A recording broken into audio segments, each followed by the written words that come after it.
to today's episode of the S.E. Sherm Podcast, Putting the Human in Business. This podcast is part of the S.E. Sherm chapter, the premier organization for HR and talent professionals in the Sioux Empire, Midwest, and beyond. Hello, everyone. Welcome to the S.E. Sherm Podcast. Glad to be here today. I am one of your hosts, JR, with my co-host, the lovely Colleen. Hi. Colleen, how are you doing today? I'm great. How's it going with you? It's going pretty well. Busy. I thought the fall season was supposed to be busier for HR professionals, but I think it's spring season starting to see that now. So, yep. And with us today, we have the one and only Wendy Alexander. How are you doing, Wendy? Welcome, Wendy. I'm doing good. Thanks for So having good to me. see you, Wendy. Gosh, how long have we been friends now? I think 2012-ish, 2011, something like that. Long you time. guys are babies. Oh. We met at a subway. So pushing that 15 years, but so glad to have you today. I think it's going to be a great conversation, really excellent for the chapter and any others tuning in. So really excited to dive in. You ready to do it, Wendy? Yeah, I'm excited. All right. Tell you what, let's start out with an icebreaker. I want to know what's a place you visited that completely surprised you. I know you're a travel nut. I know you love traveling. I like seeing your pictures on social media. So what's one of the places you visited that really surprised you and why? Honestly, New York City. I had no desire to go there. One of my best friends made me go. And the first day I was there, I was like, I don't like it. I don't like it one bit. And the next day, I was like, I'm moving here. Yeah.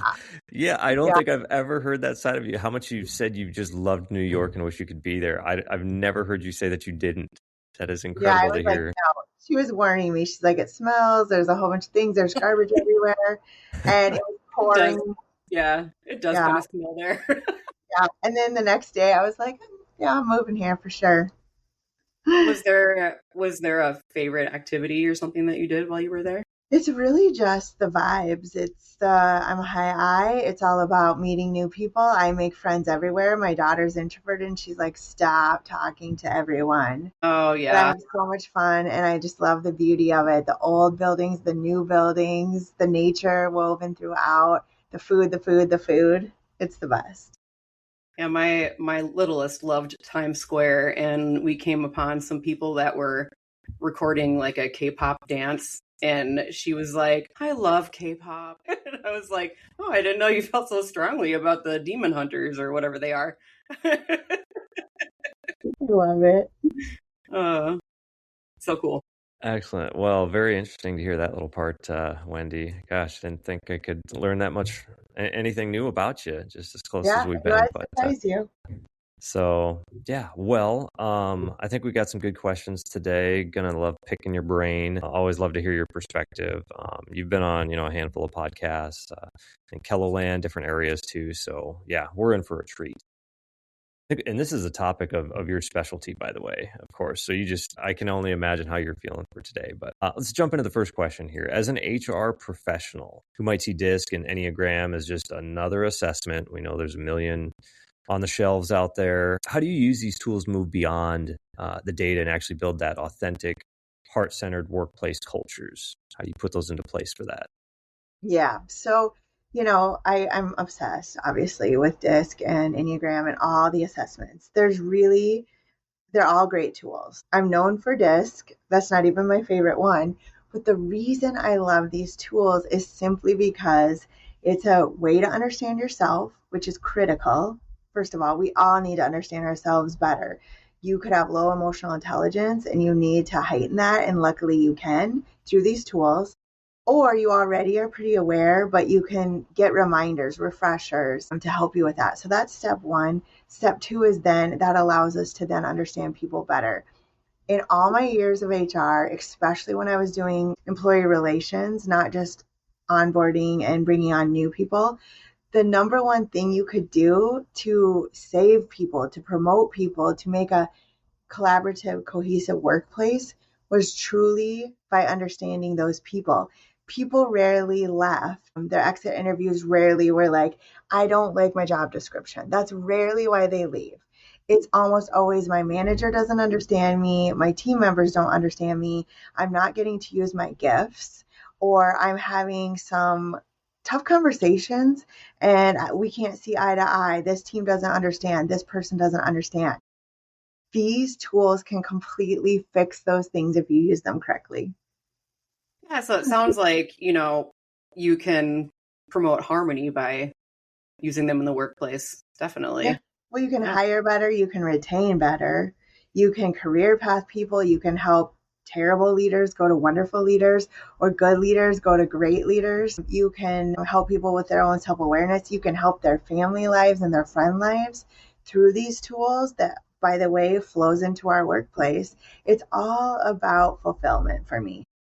And like, I can think of how many times have we post-hire figured out this person was not a great fit for the team, right? So being able to identify, I mean, you're not going to go and give someone a disc assessment when they're, interviewing, but, you should be able to identify what, based on their personality or how they're approaching you or answering questions, how do they tick as a person? Are they gonna tick someone off too, right? So yeah, all good things, I think. Yeah, and years ago, I actually did add the DISC assessment into my hiring process. We used a different assessment as well. It wasn't just the DISC, but I added it in as an extra tool. Now, they always say, every DISC assessment company will tell you, never use this solely for your decision. However, it should be a tiny tool, just like the background check, reference checks if you do those still, the interviews. But again, tell me how many times we've said, wow, the interview went so well. Oh, crazy. I'm so surprised. Do you know how Yeah. easy it is for some people to interview well? That could be a whole TED talk alone for me. You mean that's not the end all be all for making a hiring decision? What? Wendy, be careful what you're saying here. Also, There's more let's science behind it and better ways at selecting? What? what? And let's even get started about the fact that the team members often say that wasn't told to me in the interview. So it goes both ways, right? Yeah. There's a lot going on in an interview, and I don't care if you have 10 interviews. That is only a tool. It's only a tool. Yeah. I didn't really think all right. after the first question that we were gonna I'm at least gonna struggle to really stay on task here today because we could go off on so many tangents like we typically do, Wendy. So, I gotta really focus. Yeah. I keep She's like, you guys close. My mentor and manager, who I talk about all day long, as you all know, that anybody that knows me knows about Kevin. But he gave me these.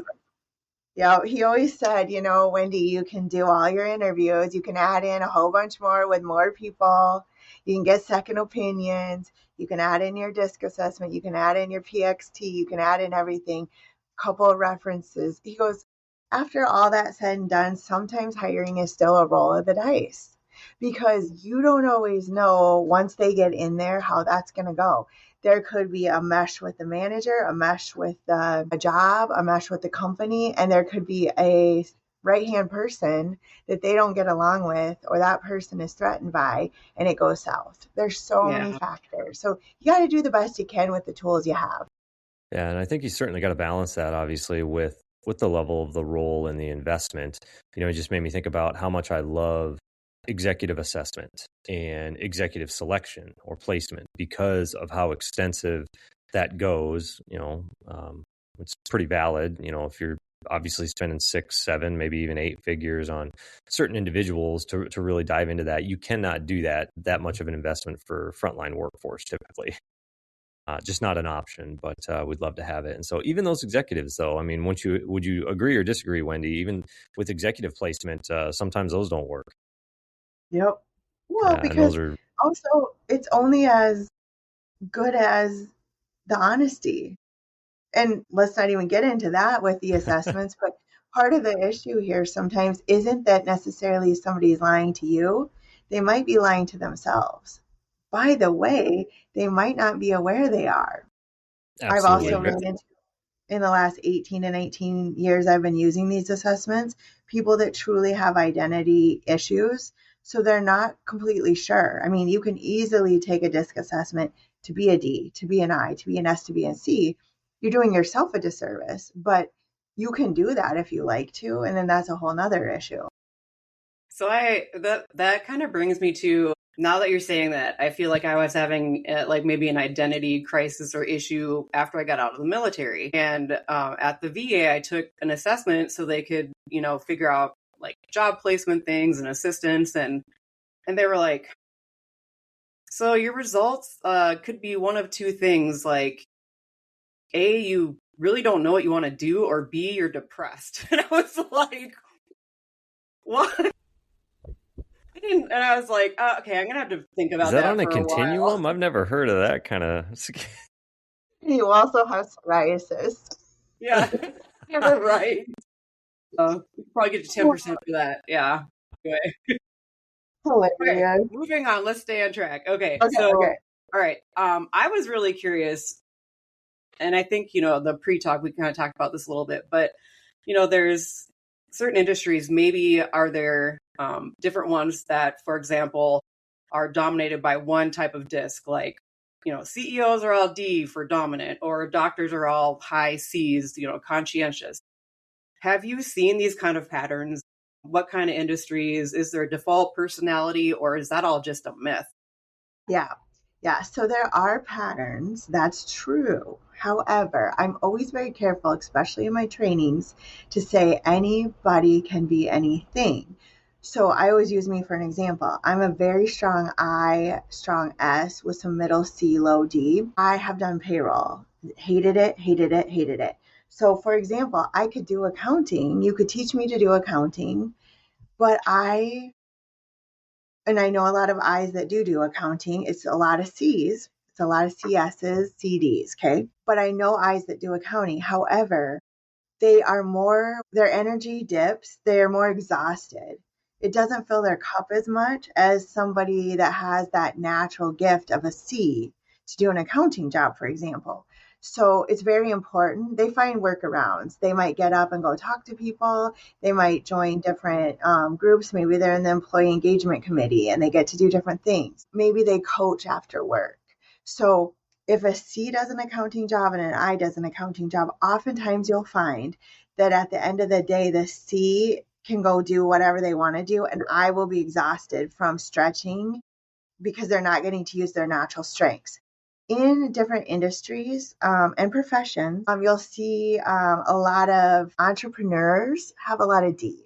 I don't want to say CEOs because I've seen a mix of everything, but you often do think Ds, DCs, DIs. They're the risk takers. That's just the truth. Ds are more comfortable with risk. So you see a lot of that. That doesn't mean, though, that there isn't other styles. Sales and marketing, training, media people, lots of Is, lots of IDs, DIs. So Again, for our listeners who are, maybe wondering, yeah, D is obviously a dominant, right? What is dominant, direct. I? Yeah, what are the rest of them? Yep. So, and a D's gift is decisiveness. I's are very expressive. They're very optimistic. They're very much communicators. Their gift is communication. They can't not share, right? By the way, gifts can become weaknesses under stress. Okay. Mm-hmm. So, very decisive D can overuse that, and that can be a problem. I can overuse communication. That can be a problem. S's are very supportive, stable. You'll see them be great support people. They like to be in charge of things, but not be in charge of everything like a D does. Their gift is perspective. So it's often wonderful for a D to partner with an S so they can use that perspective, and the S's can benefit from that decisiveness. And then we go to C's. C's are conscientious. They're correct. They're accurate. They're very good at quality. That is their gift. So when you pair these things together, you can really become the perfect little group. I like it. And sorry, I cut you off though, but you were saying what your findings were so far for different. Yeah. Yep. And then sales and marketing, often I's, DI's. Again, you see all kinds. I want to tell a story about that. That's very important in a minute. Healthcare nurses, therapists, teachers, lots of S's, SC's, IS's, a lot of something with some S in it. Okay. Supportive, stable, steady. And then you get into the engineering, data, finance, a lot of C's, a lot of CDs, mixtures of that. Again, have a lot of friends here that have a lot of I as engineers. So that's not normal, but they do a great job and they bring out some extra gifts. Sometimes they're the communicators, they're the people that loop everybody together, right? And then customer service, HR, education. Back in the day, I used to see a lot more SCs, CSs, and now I'm seeing even on my team of like 35 people, lots of ISs. We have some DCs, a little bit of everything. But again, you will see a higher percentage of some of those things. But I don't want anybody to ever think that if they're they can't be an accountant. Mm-hmm. Gotcha. And the story I wanted to share is here's a sales story. A lot of times you think, oh, yeah, I got to go get a DI or a DC. I need a closer. I need a D that can ask for the sale and close. In banking, we would D's the best of all of them, right? Of course. We can just put that to bed. Of course. Yeah, okay. Also, don't forget that everybody loves JR. If anybody knows me, it's pretty easy to tell. All right, go on, Wendy. I want to hear the story. Go on, Wendy. Sorry. So we used to benchmark our people. So here's an example. Say you were losing a wonderful teller, and this teller just knew how to talk to people, but they were also accurate, right? We could benchmark them. And so then when we were hiring, if they got to the final stages, those people would all get the same assessment so that it was, fair and valid and all of that. And so we could use that assessment as just a tiny little piece of the tool to help make that decision. Well, what if I had a really accurate CI? Okay. You could try to replicate that and find somebody with that. What we found though is you can't always just do that because let's go into business banking. In business banking, you had like a rock star DI salesperson. Amazing. You'd never want to lose them. That was your template, right? However, we had a huge group of customers that didn't like that style. They wanted that CS salesperson as their banker. So there's things like that that come into play too. It all depends. Or people always say, what's the best just style for a leader? If I want to be a leader, who should I hire?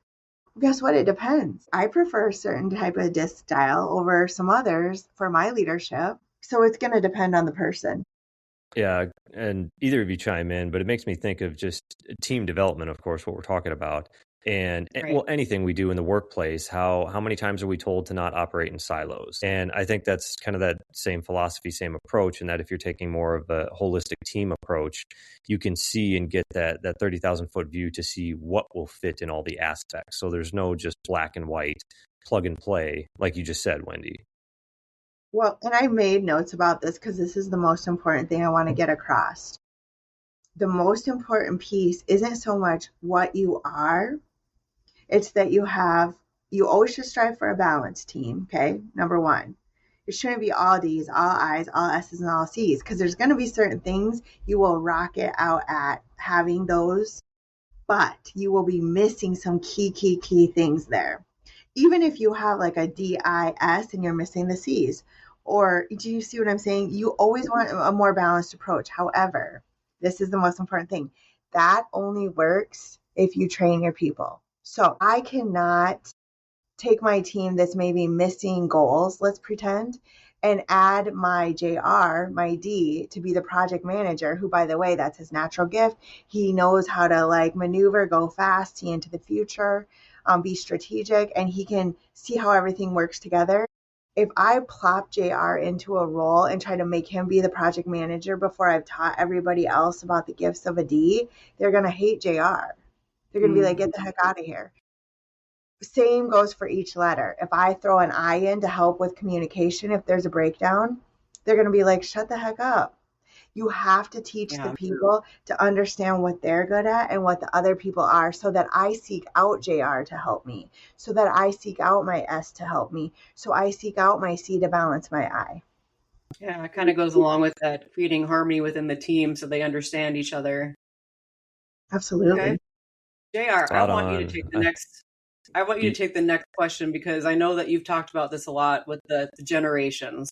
Yes, I love this. And of course, from a data perspective. So, and Wendy, we've talked in years past, and it's actually been a few years or a couple of years at least, probably since we've talked about this. But I would love to hear, why don't you give our listeners a little bit historical background on what have you've seen in the past few decades and with the different generations in terms of, Gen X, Gen Y, millennials, Xennials, and then to Gen Z, and even in the most recent data that you've seen, maybe from your disc provider or others, when we're looking at, if you want to take it globally or even, maybe more just nationally, US, whatever, more off the top of your head, but love to see that shift over time and how we've seen some trends in generations.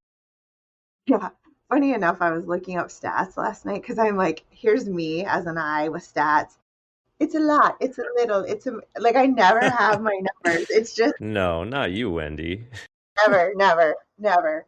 But let me just talk kind of like broadly about this, and then I want to hear your thoughts, JR, because we do have great combos about this.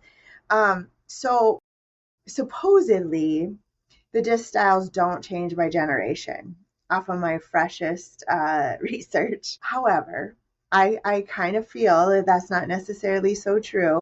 If you were to ask me what I've seen over the years, last 20 years probably, and if I look back even before that, I've been in the workforce about 40 years, 35 years.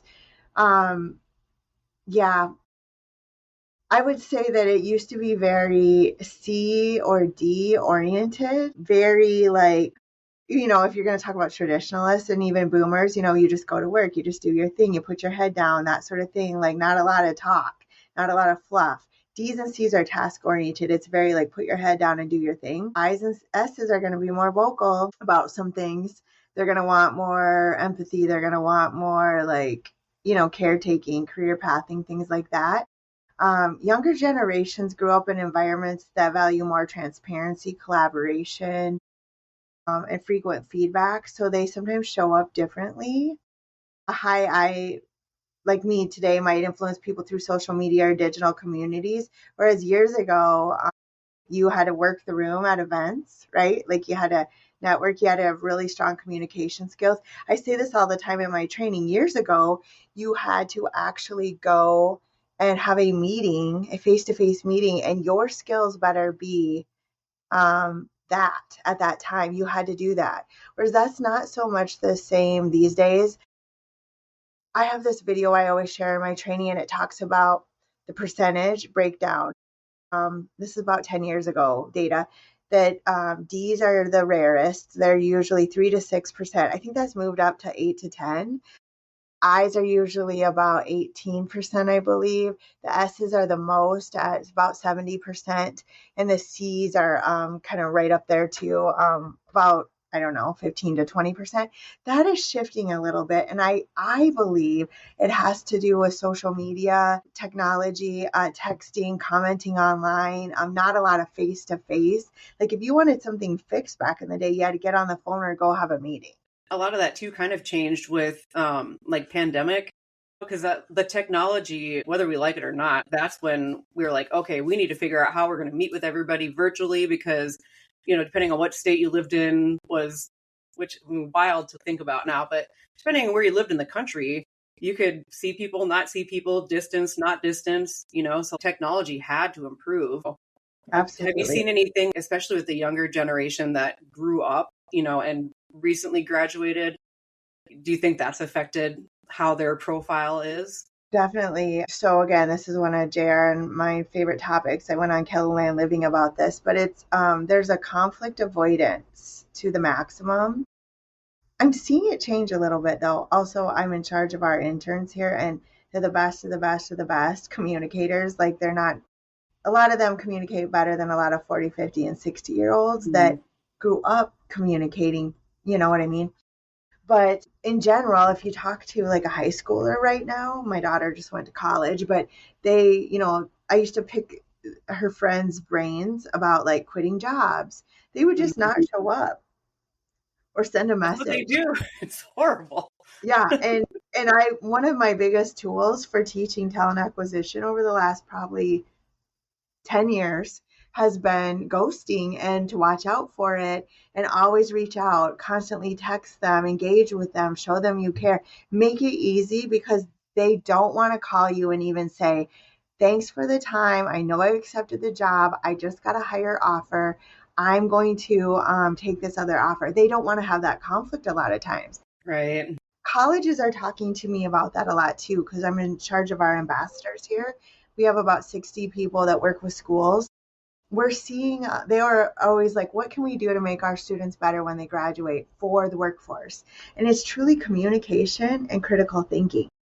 We won't have time for it here today, but I would love to dive in sometime is to truly ask the why. I don't think enough people have asked that, especially with Gen Z, because I think they get a bad rap in a lot of things, but why did they choose to ghost more? I get the screen thing, but even going further, and like especially lately, I feel like I've almost gotten my own personal PhD in evolutionary psychology, just as much as I've been researching and studying it. So I'm even looking back to, thinking caveman days and whatnot, and how obviously we've, with disk data, there's only, so many years, so many decades of data we have. But if you look at our world, how it's advanced, from, oh gosh, I mean, okay, take it back 50, 70 years, the Mad Men days.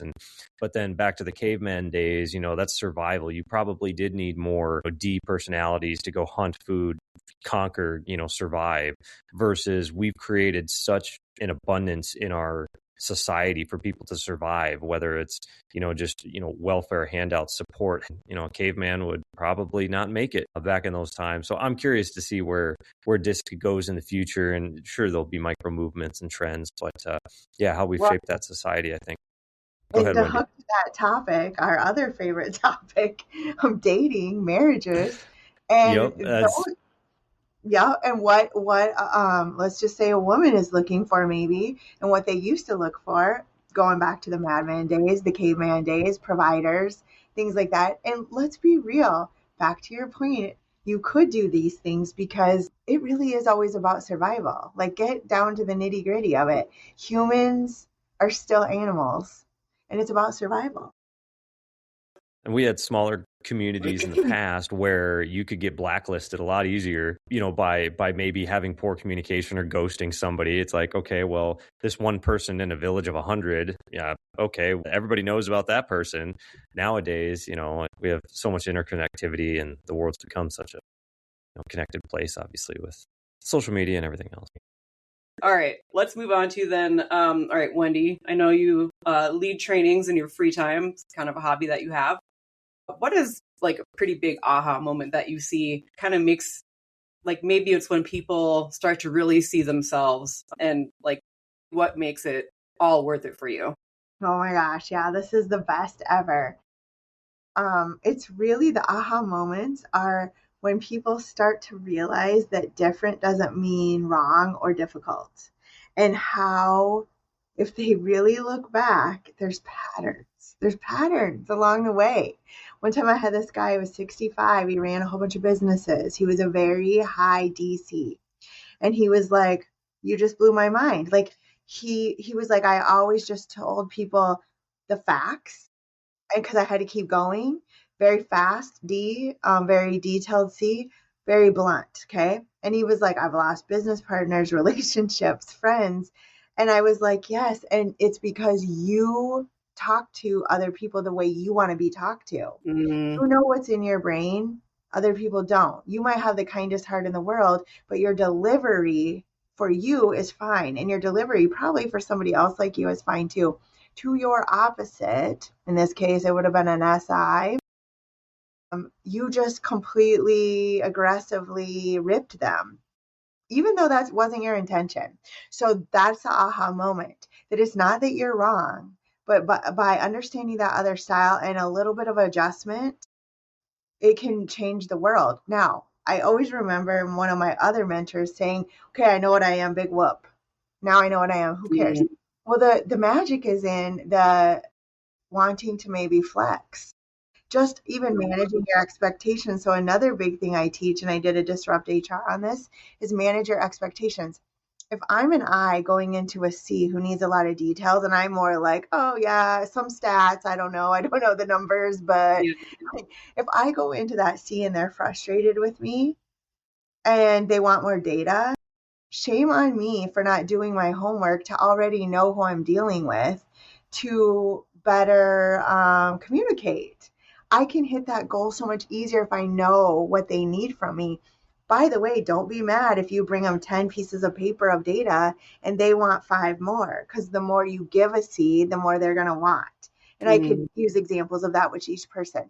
It's definitely the aha moment of people being like, oh, not everybody thinks like me. Crazy, wild. Can't believe it. And I can think, right now I'm thinking of people that maybe I should check in with more because they're like a high S, right? Like they want, right? And they want to communicate with people, right? They want some care. Yeah.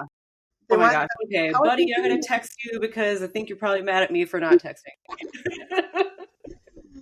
Not going to say their name, but sorry about it, buddy. I'll get in contact.